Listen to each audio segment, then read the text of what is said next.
I used to look up to my older brother, but now, every time I see him, I feel like I'm suffocating in the shadow of someone I can no longer trust. That morning, I went downstairs for breakfast with Father. But as soon as I saw Tadashi in the dining room, I immediately turned around and headed back to my room. Unfortunately, Shiro had already seen me. "Rito," Shiro called out. "Come eat first." I grumbled under my breath and reluctantly returned to the dining room. I thought they were having breakfast with Father, but he had already left for work. Well, then there was no need to be so formal. I grabbed a pear from the table and gave Shiro a quick wave. "I'm heading out, Shiro," I replied casually, intending to leave immediately. "Rito, could you please sit down for a moment?" Tadashi asked. Does he think I miss talking to him? "What is it?" I snapped rudely, ignoring his request. "I'm running late."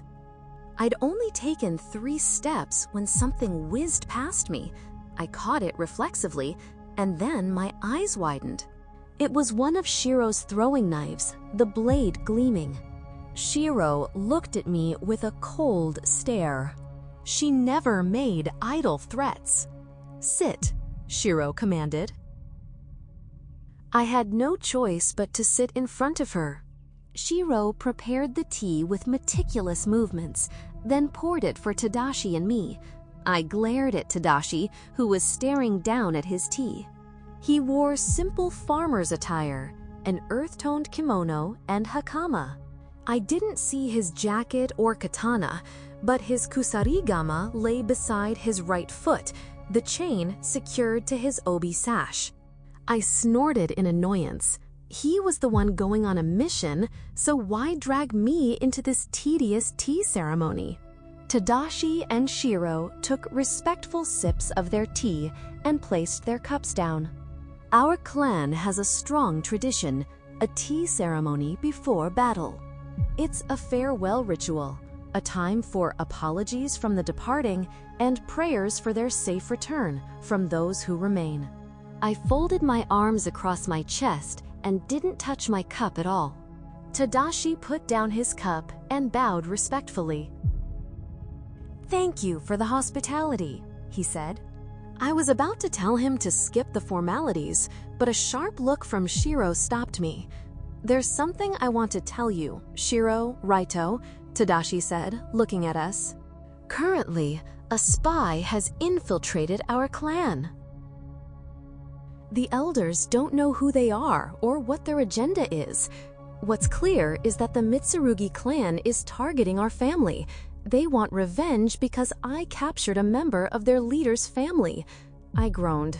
"Ever since our late mother was attacked by another clan, Father erased Shiro's and my identity documents. If anyone asked about us, Father would tell them that we had moved with Mother's family. Shiro and I changed our names. Only the clan elders and my cousin, Anko, knew our true identities. None of our neighbors, friends, or teachers knew we were the clan leader's children. We had to watch our words. We also moved from our original home. We used 2 houses for camouflage, each with secret entrances. We always made sure no one followed us home, entering as stealthily as possible. Even with all these precautions, we still had to suffer because Tadashi was antagonizing other clans? I've added more protective seals to our home, but I ask both of you to be more cautious. If possible, don't leave the house until I return from the mission," Tadashi said. "At least for the next week? You've got to be kidding me." "I object," I said loudly. "I can't possibly stay at home. I have to finish Master Toya's project assignment next week." Tadashi frowned. "I'll speak to Master Toya." "You can't do that," I exclaimed. Tadashi usually disguised himself as my guardian to handle academy matters and such, but I'd be damned if he interfered with my project by contacting Master Toya. "This project with Master Toya is important to me. Don't you know how much time I've spent preparing for it?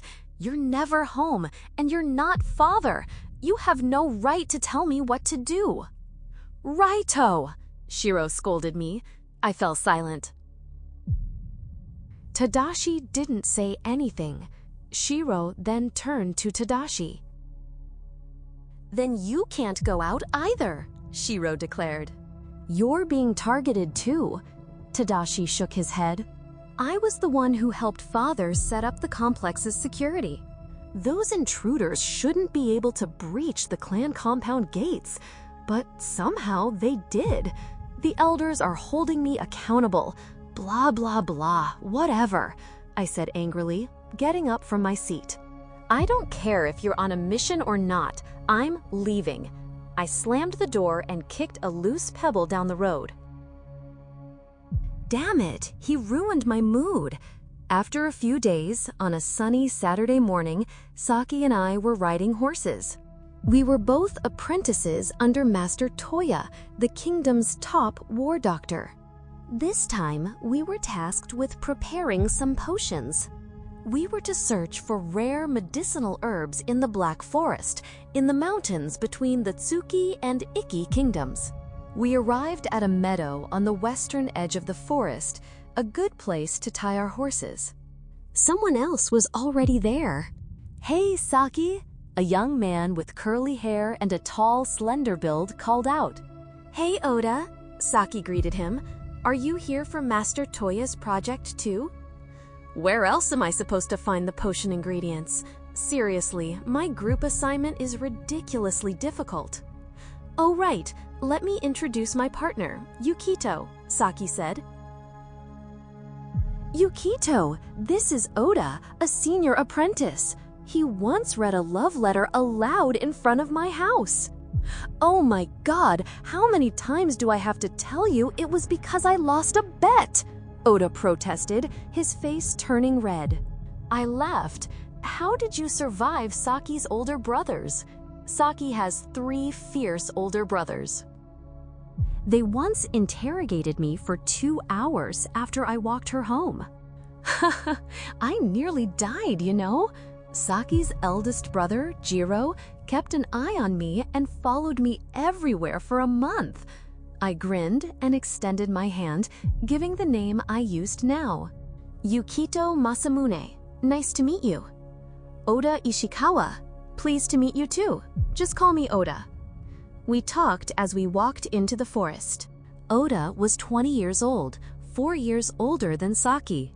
We were all the youngest in our families. For some reason, I hit it off with Oda immediately. He was mature, but we just clicked. He also had a good sense of humor. So different from Tadashi. I wished Oda was my older brother. When we were resting near a small pond, Oda suddenly stood up. His face was tense. He didn't say anything, just took out 4 senbon needles in his right hand and a short sword in his left. A chill went down my spine. Enemies! I ducked as shuriken thudded into the tree behind me. Wrong weapon. I knocked a poisoned arrow and aimed. Thwack, thwack. 2 figures fell. Oda flicked his senbon, hitting a target behind Saki. 2 more attacked from her side, but she was ready and met them with her fists.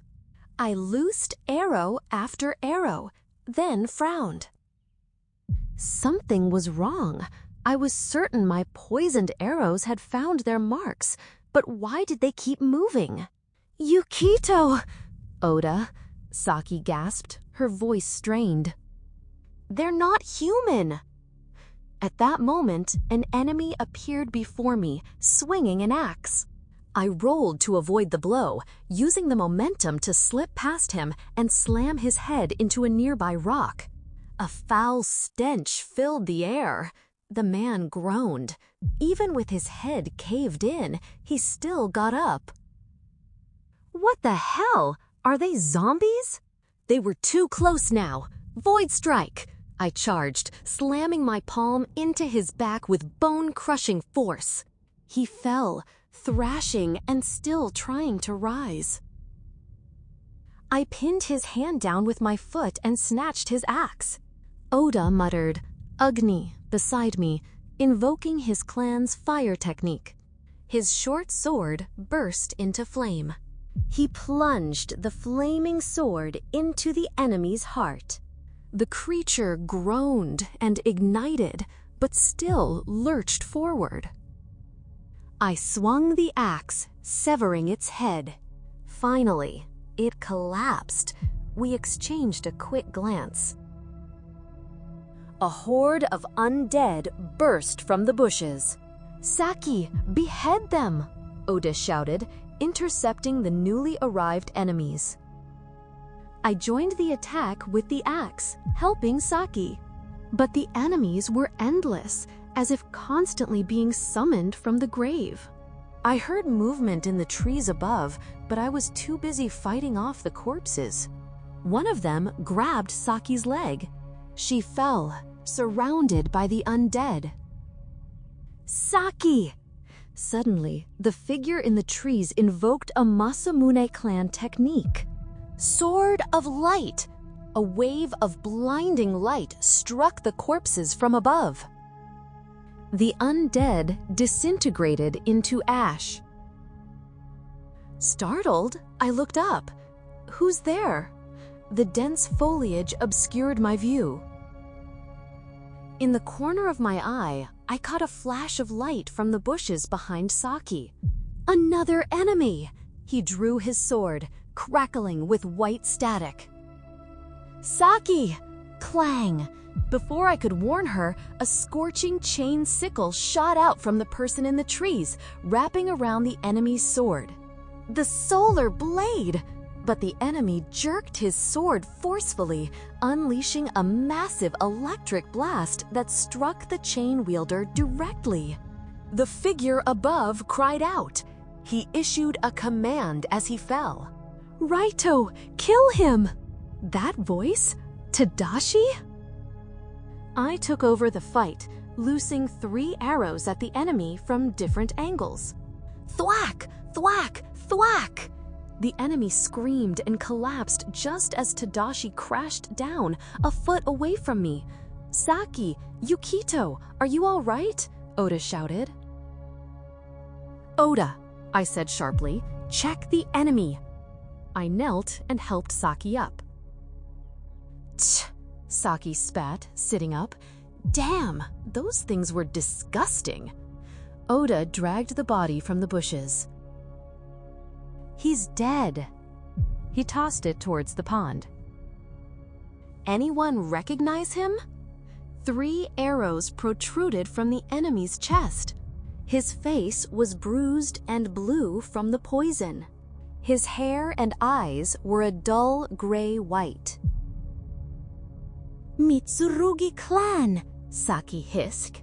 She approached the corpse, fury blazing in her eyes. "They dared to attack me?" Saki angrily searched the corpse. I frowned. Saki was the heir to the Fuma clan leader. It was possible this person was targeting her, but any clan would think twice before recklessly messing with the powerful Fuma clan. Wait a minute, the zombie controller was from Mitsurugi clan? I froze, remembering Tadashi's warning about the Mitsurugi clan. Was this person actually targeting me? If so, that means someone knows my true identity as Rito, the clan leader's son. Because as Yukito, I'm nobody in the Masamune clan. Is this the work of the infiltrator spy? Tadashi groaned behind me. I turned and picked up his fallen kusarigama. What the hell is Tadashi doing here? I grabbed Tadashi's arm and hauled him up. He winced as he sat up, his hand instinctively gripping my wrist. I leaned down and muttered in his ear, "Get a grip, don't disgrace our clan." Tadashi blinked and obeyed. Once he'd regained his composure, I released him and bowed respectfully. "Tadashi," I greeted him, forcing a smile onto my face. Are you all right? Tadashi looked at me, swallowing hard, surprised by my sudden shift in demeanor. He took my outstretched hand to stand up. I returned his weapon. I'm fine, he rasped, clearing his throat. Thank you, Yukito. Saki bowed to Tadashi. Masamune, thank you for saving us. Tadashi nodded respectfully. Fuma, I apologize for the trouble. Did you capture the one controlling the undead? Saki shrugged. Yukito finished him off. Why did a Mitsurugi clan ninja suddenly appear here? Tadashi flushed slightly. I'm sorry, he was chasing me. You're on a mission? Saki asked, frowning. Are there more Mitsurugi ninjas around? Yes, Tadashi said curtly, his eyes narrowing. What are you doing here? This forest is dangerous. We're collecting plants to make potions, Oda explained. Tadashi turned to him. Are you Fuma's bodyguard? No, I interjected. He's Oda from the Ishikawa clan, a fellow apprentice. Tadashi looked at me, then Oda, and finally turned back to Saki. Excuse me, may I speak with Yukito for a moment? He requested politely. What now? I thought, clenching my jaw. Tadashi led me away from Saki and Oda. I had no choice but to follow. Why didn't you listen to me, Rito? Tadashi asked once we were out of earshot. Strolling around town would be one thing, but a remote place like this? Who would help you if you got into trouble? And you brought Fuma with you. Do you realize what would happen to our clan if something happened to her? Don't be a hypocrite, I snapped. Saki's the same age as you. If you can go anywhere on missions, why can't she? You're both clan heirs. She can take care of herself. That's not what I meant. I didn't expect anything to happen to you, but this is a bad time to be in this forest. Do you know how many dangerous people are out here? I exploded. You're the one who led them here. Don't deny it. If you were doing your job properly, they wouldn't be able to track you. So if anything happens, it's on you. You're the clan heir. Your subordinates shouldn't have to pay for your mistakes. Tadashi fell silent, rubbing his face. Rito, my mission isn't finished, Tadashi said quietly. You and your friend need to leave. I'm being chased. I can't protect all of you. No one asked for your shitty protection. Why are you so arrogant? Just because you graduated from the accelerated class, you think you're better than everyone? You can't even beat Shiro, and she never even went to school. You're pathetic. I'm not surprised Mother was disappointed. Rito! Tadashi's face flushed crimson, his shoulders trembling. His hands clenched as if he might punch me. I half hoped he would, just so I'd have a reason to hit him back. Don't say that. His voice was hoarse. He closed his eyes briefly, taking a deep breath. I'll escort you to the edge of the forest, he said quietly, his tone firm.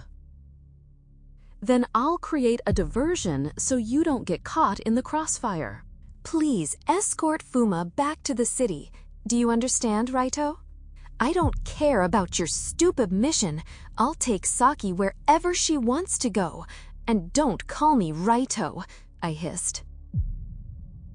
Rito died when you left 3 years ago. Remember? You're not my brother anymore. Tadashi paled, looking as though he'd been slapped. He turned away without another word. Good. I hated the sound of his voice.